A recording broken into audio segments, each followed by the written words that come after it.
Қайырлы күн YouTube оқырмандары, жүрек жарасы арнасына қош келдіңіздер. Бұл оқиғаны мен әлі күнге дейін есіне алсам, жүрегім лүпілдеп, бетім қызарып кетеді. Бірақ шынын айтсам, ол кезде мен 24-те ғана едім. Ауылда тұратын қарапайым қызбын. Аты жөнімді айтпай-ақ қойсам деп едім. Бірақ бәрі рас, ешқандай қоспа жоқ. Ол жылы басым қатты ауырып, мигрен деген пәле мені мүлде тыныш қоймай қойды. Басым жарылғандай, көзімнің алды қарайып, 2-3 күн тұра алмай жататынмын. Дәрігерге бардым. Айтқанының барлығын орындадым. Ештеңе көмектеспеді. Ауылдың ақсақалдары бұл дәрімен кетпейді, емшіге бар деді. Содан бір күні анам Қарашоқыдағы кәріп емшіге апарайын деді. Ол кісі туралы бәрі қолы жеңіл, көзі тірі деп айтатын.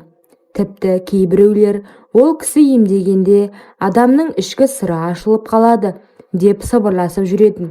Күздің соңы еді, жол батпақ, машинамен бара алмадық. Анам екеуміз атқа міндік. Мен басым ауырып әрең отырдым. Кәріп емшінің үйі ауылдан 10 шақырымдай жерде. Жалғыз үй, айналасы қарағай. Есікті қақтық. Ішінен кір қызым деген дауыс шықты. Кіріп барсам, алдымызда 60-тың үстіндегі ақ сақалды, бірақ бойы тік, көзі оттай жанған қария отыр. Үстінде көне шапан, қолында домбыра. Бөлмеде түтін иісі, біртүрлі. Қош иісі шөптер жанған сияқты. Қай жерің ауырады қызым деп сұрады да, мені отырғызбай тұрып, маңдайыма қолын қойды. Ой, мынау емес, тереңде жатыр деді. Сосын анама сыртта күте тұр, емді жалғыз алу керек деді. Анам бір сәт тартынғанымен шығып кетті. Мені жатын бөлмесіне кіргізді. Бөлмеде үлкен жатын орын, үстінде ақ жайма. Киіміңді шеш, тек іші қалсын деді. Мен ұялып, басым ғой ауыратын деп қыңқылдадым. Ол күлді. Бас деген дененің шыңы, бірақ ауру тамырдан келеді. Тамырды ашпасақ, бас ешқашан тыныш таппайды. Мен әрең блузкамды, белдемшемді шештім. Ол бір құмырадан сары май сияқты нәрсе алды да қолын жылытты. Қолдары темірде қатты, бірақ жылы. Мынаны босаңсыт қызым деп иығымды қатты басып, содан кейін омыртқамды бойлай ақырын сылады. Мен әй дегеннен дірілдеп кеттім. Ол ұялма, бұл ем, күнә емес деді. Мен аға, бұл не деп сыбырладым. Ол тыныш жат, бәрі дұрыс деді де барлығын жасады. Басымның ауырғаны ұмтылып, төменгі жағым жаман болып кетті. Ол менің реакциямды көріп, міне, ауру қозғалып жатыр деді де қолын төмен түсірді. Мен ұяламын ба, қуанамын ба білмеймін. Тек дыбысым шықты да жылай бердім. Енді ол толық ем қызым, мынаны қабылдасаң ауруың қайтады деді де бастап кетті. Енді бас ауруың мәңгіге кетті, бірақ ем толық бітпеді. Әр апта сайын келесің. Бұл жолғысы тегін, кейінгісі үшін бір қой әкелесің деді. Мен киініп сыртқа шықсам, анам қалай жеңілдеді ме деп сұрады. Мен иә, мүлде деп қана жауап бердім. Басым расымен де ауырмайтын болды, бірақ әр апта сайын сол үйге барып тұрдым. Бір қой әкелгенім жоқ, бірақ кәріп аға ешқашан сұраған жоқ. Тек кел қызым деп емді жалғастырайық дейтін. Қазір ойласам, ол емші ме әлде білмеймін, бірақ сол кездегі менің басым шынымен ауырмай кетті. Тек жүрегім басқа аурумен ауыра бастады. Оны ешкім емдей алмайды.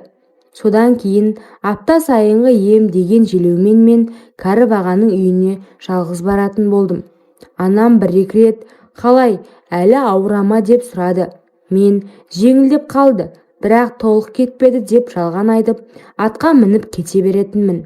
Ол кісі есікті ашқанда әрқашан күлімсіреп, келдің бе құлыным, есік іштен ашық тұрады саған дейтін. Қыс түсті, Қар басып жол мүлде жабылды. Бір апта бармадым. Басым қайтадан ауырып, түнде ұйықтай алмай шықтым. Екінші аптада қарды басып, аттың үстінде әрең жеттім.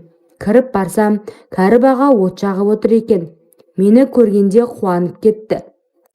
Қыстың ортасында бір күні ол мені қораға апарды. Іші жылы, қойлар жатыр деді. Мына жерде ешкім естімейді деді. Денем қардан кейін суық, бірақ көктем шықты. Бір күні ол маған, саған үйленейін бе қызым деді. Мен үндемей қалдым. Ол кезде мен ауылда тұратын жігітпен сөз байласып қойған едім. Аты Жанболат, мені жақсы көретін. Бірақ оны мен ешқашан мұндай нәрсе болған емес. Мен кәріп ағаға, жоқ аға, мен сіздікі емеспін деп айттым. Ол күлді. Білемін құлыным, бірақ жүрегің менікі ғой. Шынында солай еді. Жазда мен Жанболатқа тұрмысқа шықтым. Үйлену тойымыз болды. Бірақ тойдан кейінгі 3-ші күні мен таң атпай тұрып, атқа міндім де кәріп ағаның үйіне тарттым. Ол есікті ашқанда менің қолымда күйеуімнің сақинасы жарқырап тұрды. Ол бір сәт үндемеді. Содан кейін мені ішке кіргізіп, есікті жапты. Сол күні ол мені бұрын соңды болмаған нәзіктікпен алды. Сен енді менікі емессің, бірақ мен сені ешқашан жібермеймін деді. Мен үйге қайтқанда күйеуім қайда жүрсің деп сұрады. Мен туысқанға бардым деп жалған айттым. Содан кейін де мен бірнеше рет бардым, бірақ әр жолы қиындай берді. Күйеуім күдіктене бастады. Бір күні ол мені ұстап алып, сен кәріпке бардың ба деп сұрады. Мен бәрі ашылып қалады деп қорықтым. Бірақ кәріп аға ауырып, төсек тартып жатып қалды. Мен соңғы рет барғанымда ол әрең тұрды. Менің уақытым бітті қызым, енді сен бақытты бол. Бірақ мынаны ұмытпа, сенің жүрегіңде менің ізім мәңгі қалады деді де бір бума ақша берді. Мынау саған, балаларыңа деді. Ол қайтыс болғаннан кейін мен ешқашан ол үйге бармадым. Бірақ әлі күнге дейін оның қолын, иісін бәрін сеземін. Күйеуіммен 20 жыл бірге тұрдық. 3 баламыз бар. Бәрі жақсы. Бірақ кейде түнде оянсам, бәл соны ойлап тұрамын. Сол кезде мен білемін, кәріп ағам мені әлі де емдеп жүр. Осыны ешкімге айтқан емеспін. Тек қазір жасым 43-ке келіп айтып отырмын. Өйткені жүрегім әлі ауырады. Бірақ бұл ауруды енді ешкім емдей алмайды.